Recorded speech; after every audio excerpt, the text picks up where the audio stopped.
Hello welcome back dear students. इस class में हम सेल बायोलॉजी का बेसिक्स करने जा रहे हैं। हमने सेल बायो का जो टॉपिक है स्टार्ट कर दिया है, उसके कंसर्न में ये वीडियो है।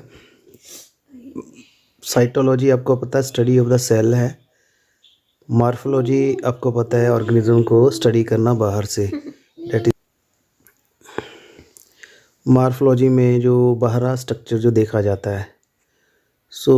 काफ़ी साल पहले cytology show somehow remained confined to structure of cell as seen through microscope. However, it now cover all the physiology of the cell. अब सेल के ऊपर काफ़ी ज़्यादा स्टडी हो चुकी है। पहले बाहर से ही देखा जाता था कि बाहर जो सेल है उस पर बायोसिंथेसिस, एनर्जेटिक का पता है, रिप्रोडक्शन का पता है। तो पूरी स्टडी को हम सेल बायोलॉजी कहते हैं या साइटोलॉजी कहते हैं। First of all cell theory की बात करेंगे।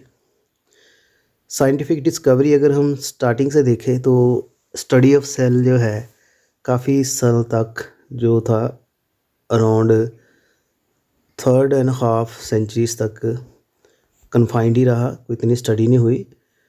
सच a study basic requirement was that microscope for instrument with good resolving power and magnification, क्योंकि माइक्रोस्कोप इतना अच्छा नहीं था कि सेल के अंदर जा सकते और डिटेल में देखते। जैसे जैसे माइक्रोस्कोपी में एडवांसमेंट हुई तो सेल थ्योरी भी आगे एडवांस हुई।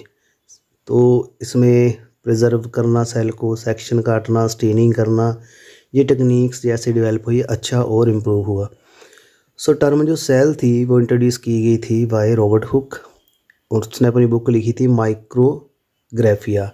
लंदन में 1665 में वो पब्लिश हुई थी। With this he launch the study of microscopic anatomy. Cell को अंदर देखना शुरू किया तो उसने कॉर्क की जो स्टडीज़ की थी, स्लाइस काटी थी, सेल टर्म दी थी, सेलुले और सेल। बट सेल जो टर्म है ये इतनी बायोलॉजिकल नहीं है। सेल बेसिकली चैम्बर होता है, पिंजरा होता है, कन्फाइनमेंट होती है और ये मिसनोमर है। इसमें पूरा इसका बायोलॉजिकल आस्पेक्ट नहीं होता। बट ये टर्म आज भी यूज़ की जाती है as a regard to Robert Hooke. ये रॉबर्ट हुक की डिस्कवरी है। उसने ये जो स्लाइड बनाई थी इसमें कॉर्क टिश्यू दिखाया हुआ है। कॉर्क बेसिकली पहले अलाइव होता है, बाद में डेड सेल हो जाते हैं सेकेंडरी ग्रोथ प्लांट में। 1665 में लंदन में जो बुक पब्लिश हुई थी माइक्रोग्राफी, उसमें जो फ़ोटो ली गई है और ये रॉबर्ट हुक ने जो माइक्रोस्कोप असेंबल किया था उसका ये डायग्राम है।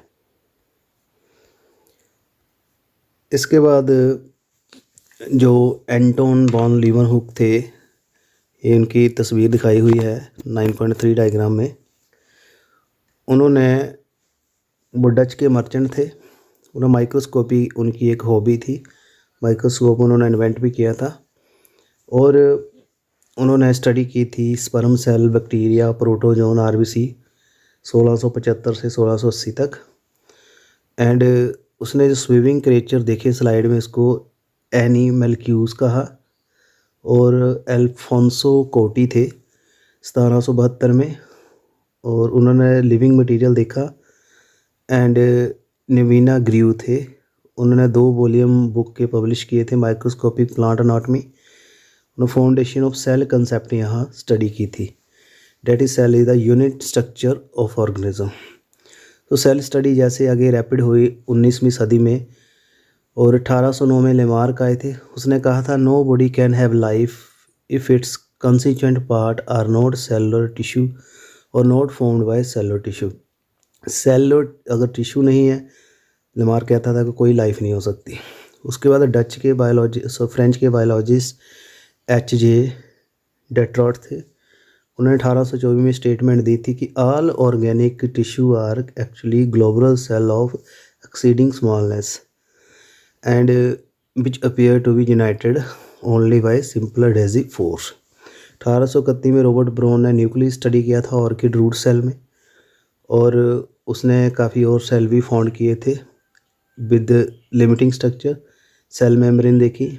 और फ्रेंच यूलॉजिस्ट डुजराडीन ने 1835 में जो था सेमी फ्लूइड देखा प्रोटोजोन के अंदर और उसको नाम दिया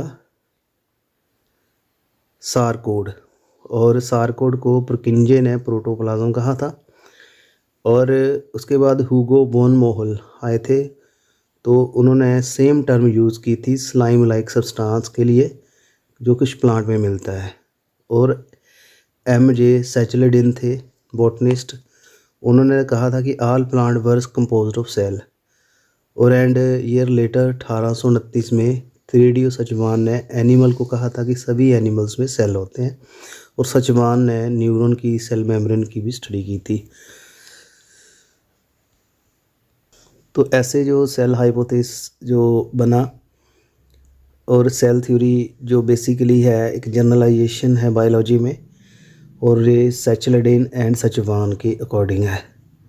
उनका पेपर था microscopic investigation on similarity of structure and growth in animal and plant.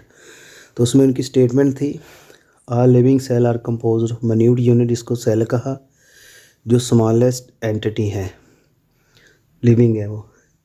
Cell is a mass of protoplasm containing nucleus and bonded cell membrane. All cells are basically alike in structure and metabolic activity. The function of organism as whole is the result of activity and interaction of constituent cell. So like the theory of evolution, cell theory जो थी one of the great unifying principle. Although the cell biology is substantially correct, it does not apply to all organism. So cell bio की जो theory है, cell theory सभी में applicable नहीं है। उसके बाद सेल प्रिंसिपल आया, इसकी मॉडिफिकेशन है सेल थ्योरी की। सचवान ने कहा था कि सेल अपने आप स्पॉन्टेनियस बनते हैं, बट जो रुडोल्फ विर्चो थे उन्होंने एक टर्म दी थी ओमनिस सेलुले सेला। इसका था कि सेल जो अपने प्रिमिटिव जो प्री एग्जिस्टिंग सेल से आते हैं, सेल लीनेज थ्योरी दी थी। तो विर्चो की जो हाइपोथेसिस था उसके अकॉर्डिंग जो सचवान की जो कंसेप्ट था वो डिस्कार्ड हुआ था। And this theory point out the evolutionary implication of all cell and have a common ancestry. So evolutionary जो रोल प्ले करता है विर्चो का कंसेप्ट, तो उसके बाद हैकल थे, उन्होंने अनाउंस किया था कि न्यूक्लियस स्टोर करता है इंफॉर्मेशन और आगे लेके जाता है। सो जैसे जैसे न्यू टेक्निक्स आई सेल बायो की, तो उसके हिसाब से न्यू आइडियाज़ आए, तो मॉडर्न सेल थ्योरी बनी, जिसको सेल प्रिंसिपल का भी नाम देते हैं, और सेल डॉक्ट्रिन। कहते हैं कि लाइफ सेल में एग्जिस्ट करती है, और कई यूनिसेलर होते हैं, कई मल्टीसेलर होते हैं। तीसरा पॉइंट है सेल एक स्मॉल होता है और प्रोटोप्लाज्म होता है, उसमें न्यूक्लियस होता है, मटेरियल और ऑर्गेनेलीज होती है मेम्ब्रेन की। सेल ऑर्गेनेली सेल के बिना सर्वाइव नहीं कर सकती। Cell is also a unit of function, reproduction, hereditary disease beside the basic structure. Cell always arise from pre existing cell and de novo lab में cell कभी नहीं बनते। Cell existing day to day can trace their ancestry. Cell से हम evolution पता कर सकते हैं, उनकी हिस्ट्री। सेल की फंडामेंटल सिमिलैरिटी है फिजिकली एंड केमिकली, थोड़ी बहुत डिफरेंसेस होता है बट ऑलमोस्ट सिमिलर होता है। सेल अपना होमियोस्टेसिस मेंटेन कर सकते हैं।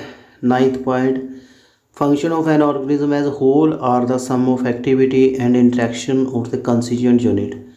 सो an organism cannot show function which is absent in its cell. जो सेल में है वही ऑर्गेनिज्म में होगा। सेल तो an integral part of organism can grow, divide and die independent of other cell. Cell अपने आप डेथ भी हो सकता है। 11th point, each cell is capable of regulating vital process, अपनी एक्टिविटी कंट्रोल कर सकता है। जेनेटिक इंफॉर्मेशन होती है सेल में। Life passes from one generation to other from the cell, that is the gamete. 14 point, cell sometime assume form which no longer never all the characteristics of cell. कई different form में भी cell आ जाते हैं। Cell में die और still remain functional such as the horny cell और xylem जो plant के हैं। Structure of working of cell जो है DNA कंट्रोल करता है। DNA को जेनेटिक मटेरियल कहते हैं। So the cell is the smallest organization of matter, is capable of the all function. Collectively इसको हम लाइफ कहते हैं। So cell theory and cell principle की बात करें, it applies almost to all the living organism, plant, animal, microorganism, incorporate करता है all the modern finding about a cell. तो सेल प्रिंसिपल जो है सेल थ्योरी से बेटर है। यूनिसेलर टू मल्टीसेलर की बात करें तो जो नीड क्यों है मल्टीसेलरिटी की, जो प्रिंसिपल है ऑर्गेनिक एवोल्यूशन का रिवेल करता है। फिर स्टार्टिंग में ऑर्गेनिज्म यूनिसेलर थे, कई बाद में मल्टीसेलर बन गए, many of which finally come very complex. This change in organisation of organism arise from few questions. Why did further development lead to multicellular? Why did not later formed higher organisms some enormous cell? So answer इसमें यही होता है कि lies in the ratio of surface area to volume. So a cell receive food, oxygen in turn not waste material through the membrane. So a cell of specific area can serve cell content of particular volume. Increasing volume increase requirement of cell and this need greater membrane. So the surface area increase in scale of radius, volume increase and cube of radius. Hence cell grow its surface due to course of time become inefficient to move required amount of material. Cell by dividing from two cell have favorable surface area. So the cell must maintain their size to the nutrition to the requirement. So cell में होता है nucleus and cytoplasm. NC ratio जब imbalance हो जाती है cell automatically divide करेगा, नहीं तो वो फट जाएगा।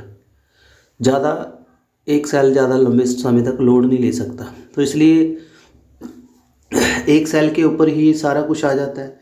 डिवीज़न ऑफ लेबर, एक सेल को सारे काम करने पड़ते हैं। तो जो मल्टी सेलर ऑर्गेनिज्म है उसमें अलग अलग ऑर्गन है, अलग अलग टिश्यू है। जैसे हार्ट में कार्डिक टिश्यू है, मसल में मस्कुलर टिश्यू है, किडनी में नेफ्रॉन है, ठीक है ना, लीवर में हेपेटोसाइट है। वो अलग अलग काम करेंगे, किडनी का काम हार्ट नहीं करेगा। सो डिवीज़न ऑफ लेबर आ जाती है।